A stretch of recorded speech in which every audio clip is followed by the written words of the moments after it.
Some voices sound too familiar, and some doors open for the wrong word. Tonight, 3 true modern tech horror stories that blur the line between safety and terror. Dim the lights and listen closely. You've stepped into the workshop of the Misery Tailor, where every stitch binds you tighter to the dark. Story 1, the safe word apartment night. And I share a dumb little ritual we made up after a break-in on the 3rd floor. If one of us gets home late and the chain's on, we say the safe word through the door before unlocking anything. It's stupid, we thought, but fun stupid. Ours was peaches. It made us laugh. That week, my roommate, Ray, was at a film festival out of state. I had the place to myself. It felt too big without her shoes by the door. Around 1:20 a.m., I was working at the kitchen counter when my phone lit up. Ray, tut. I answered without thinking. Her voice came through whisper thin, like she was under a blanket. Don't freak out. I'm at the door. I lost my key. I walked to the peephole and looked out at the dark hallway, at the ugly runner rug with a cigarette burn nobody mentions. No one there. Look again, she said, soft. Peaches. The word landed exactly like she says it. She hits the EA too quick, makes it one syllable. I reached for the chain out of pure muscle memory and then stopped with my fingers on the metal. Send me a pic, I joked, but my voice cracked. There was a beat, not even a full second, where the call went hollow like a seashell over the mic. My battery's dead, she said. Please. 3 things were wrong at once. First, Ray never whispers. She either laughs or huffs. Second, she never says please like that to me, like she's apologizing. Third, the building's old door settles if someone leans on it. You can hear the wood creak. The wood was quiet. I stared at the peephole so long my eye watered. Nothing moved in the hall. I said, because it was what we always said, what's the second word? We never had a second word, just as a bit. She always made something up. Cobbler, jelly, pit. The voice breathed, like buying time. Cobbler, it said too quickly. And then the doorknob, not my phone. I backed away, without meaning to. The lamps in our place throw little ovals on the floor. I stepped from one island of light to the next, like a kid. My phone buzzed again. Ray on FaceTime. I didn't answer the door. I answered the call. She was in a hotel bathroom, with the loudest fan in the world, eyes puffy from crying or laughing. Ray, it's the same face. Hey, she grinned, and then saw my expression. What? What happened? You just called, I said. Her face changed slower than my wanted it to. No, she said. I've been trying to find my charger. Behind the bathroom fan sound, something in the hallway brushed our apartment door. Fact, maybe. A sleeve. It made the door settle. That tiny wooden groan the copy voice didn't account for. On my phone, the first call dinged in with voicemail. It transcribed itself on screen as I watched. Don't freak out, Peaches. Perfect. Familiar, Dart. Wronged. I muted my phone and watched the gap of light under our door. A shadow crossed and halted, like the person realized the gap worked both ways. We use a cheap smart lock the landlord installed for modernization. It connects to an app I never bothered to set up because I like keys.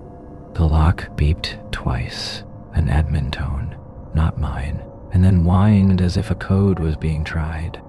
Wrong. Try again. Wrong. Ray said, I can call the super.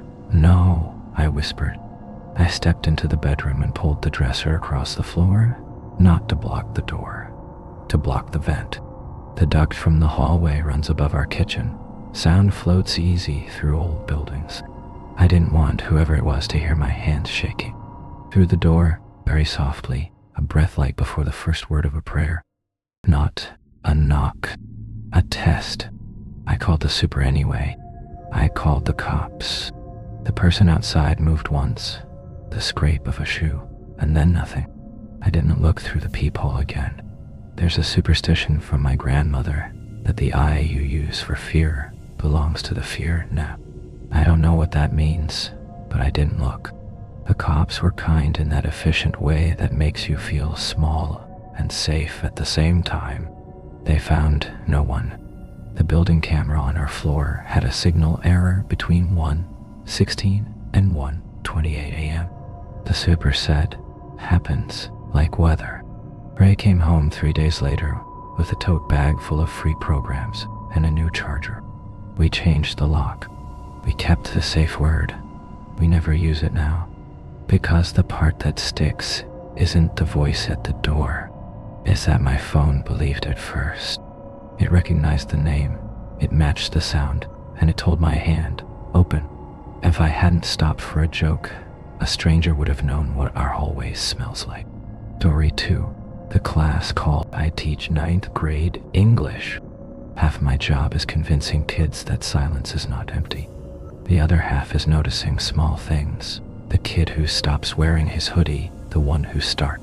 That Thursday, right after lunch, the principal's voice came over the PA with a comfort I didn't know I was hungry for. Lockdown drill, he said. Calm, practiced, not a real emergency. Doors locked, lights off, out of sight. We'd done this a dozen times. I slid the deadbolt and got the kids to sit along the wall by the bookshelves. Phones face down, voices down to breath. Someone giggled, nerves, and then even that died away. The building settled into that strange waiting where the fluorescent buzz sounds like rain. My phone vibrated with a message from the district. That's normal. They like to prove they're on top of things. Except this one said, please disregard false PA notice. There is no drill. I stared at it and felt, not fear, but embarrassment first, like I'd fallen for a prank. I texted another teacher down the hall. Did you get this? No answer. Then the principal's voice came through again, softer. This is not a drill, he said. Remain in place. Police have been notified. My mouth went dry in a way I've only felt at the dentist. My classroom door has a window with a paper shade that snaps down. I had already pulled it. The bottom edge showed a sliver of hall like a lid not fully closed. Shadows moved, not running, but placing themselves. The kind of quiet that has intention in it. A kid near me had his phone sideways in his sleeve, filming the floor, maybe, or the side of his shoe. That small defiance felt like oxygen. I did the adult thing. I kept my voice low and labeled what we were doing by naming tiny tasks. Breathe in, breathe out, stay small. Another buzz from the district. PA system compromised. Await admin in person for all clear. Do not open doors. A voice right outside our door. The principal again, the exact same dip on the second syllable he always makes. Said, room 214, it's me, all clear, open up. There are two kinds of panic teachers learn to hide. The kind where you're the last to know something, and the kind where you might be the only one who knows. I stood and put my palm flat on the door, careful not to touch the handle. Password.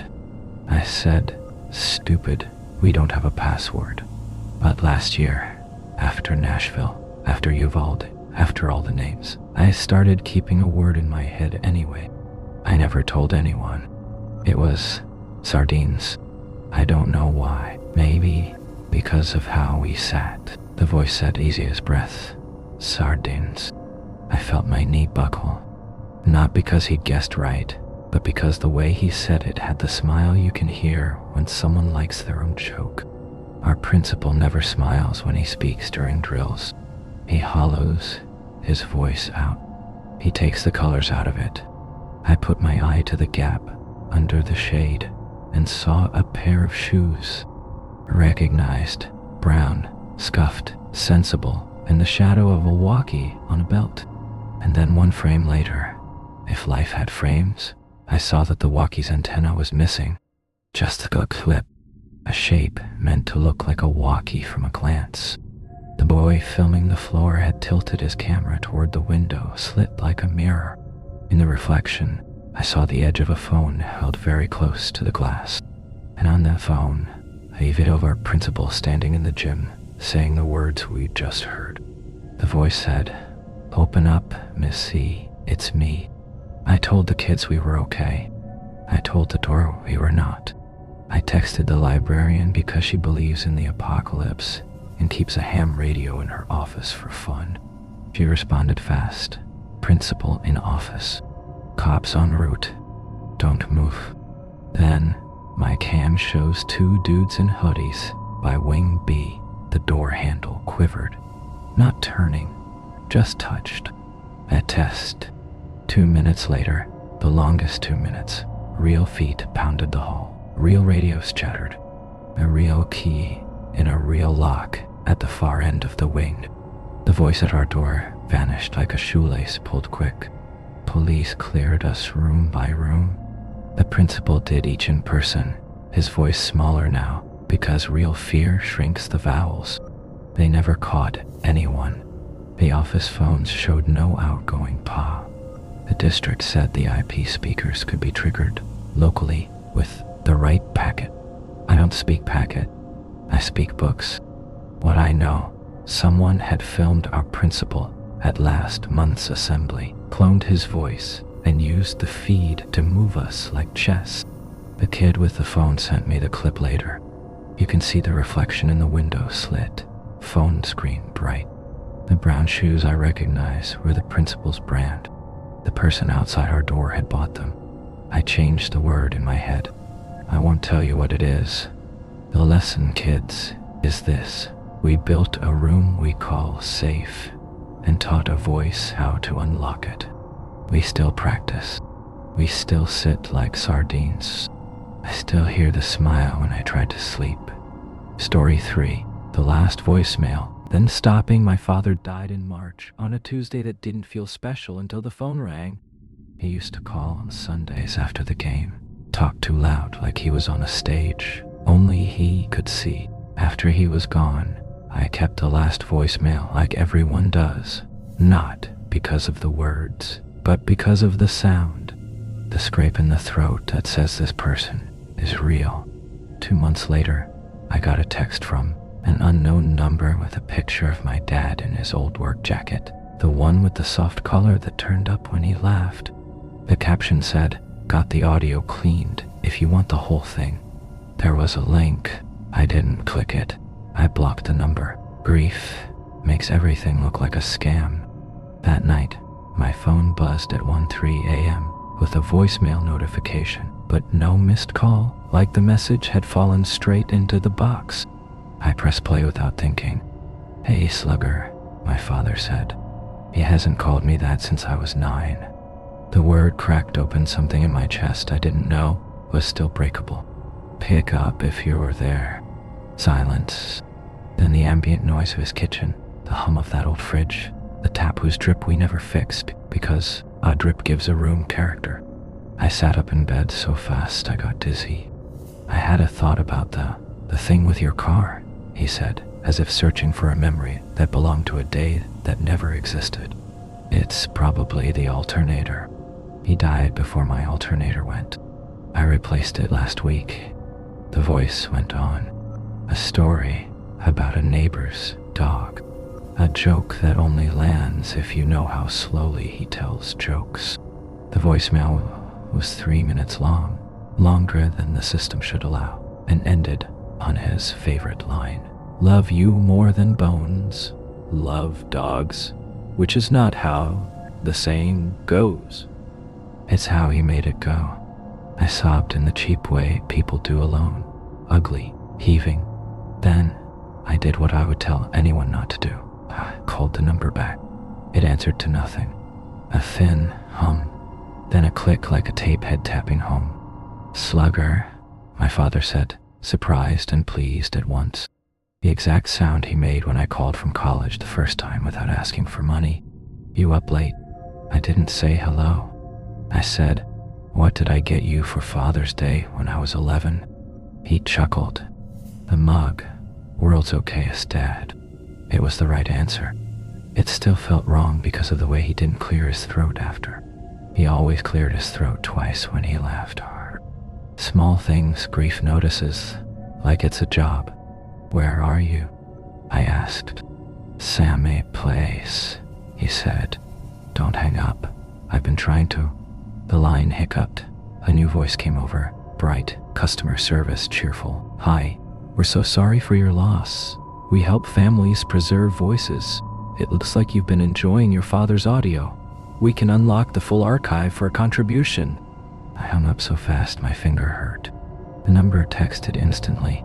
"We can give you calls on holidays, birthday, Christmas, the day you got your first hit. All we need is a little context, a link, a price."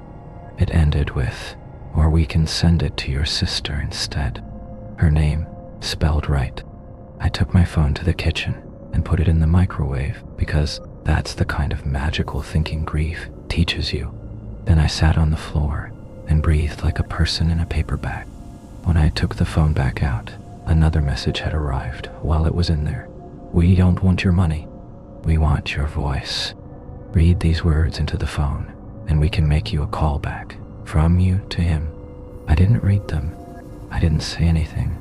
I took the battery case off and held the cold of it in my hand like a coin I didn't want to spend. In the morning, I went to my sister's to warn her. She had a new voicemail too. "Hey kiddo," our dad said in that hoarse first thing voice, like he'd just taken a sip of water. He told her to check the shed latch, that it sticks in the heat, which it does, which means someone knew us enough to know that. We took the voicemails to the police. The officer listened, said, "Sorry for your loss," in a voice he keeps in a pocket. He told us about companies that scrape public audio, about obituaries with dates, about people who sell memorial calls to the newly bereaved. He said to ignore, to block, to change passwords, to live with the memory we already have. I changed nothing. I kept my father's last voicemail like a talisman. The new ones I deleted, except I didn't, because phones keep things even after you say gone. They live in clouds whose names sound like heaven. A week later, my sister texted at 10:12 p.m. "Did you hear it?" I didn't know what she meant until my doorbell camera pinged with motion. On the clip, a man in a delivery jacket stood too close to the lens and held up a phone. On his phone, my father's face in a still from a church live stream. The man never touched my bell. He just let my camera grab the footage of him holding it. Free advertising in my grief. The next day, a postcard came in the mail. No return address. Just a line in block letters. Open, close test, passed. Thanks for your words. See you Sunday. Sunday was the day my dad used to call. I changed my doorbell. I changed my number. I changed the way I answer unknown calls. I don't. But I still sleep with the phone face up, like a nightlight for ghosts. The last time my father called me for real, he left a message that ended in a laugh and a throat clear and the clink of his spoon on the side of his mug. I listened to that one, sometimes with my hand over the speaker to make the sound smaller, to make it live where it did. Belongs inside my chest, not on a server somewhere waiting to call me back. Otro, narrator voice, verify the voice. Watch for the habits a stranger can't fake. Another pattern complete, another nightmare sewn shut. Until next time, I'll be waiting with needle and thread.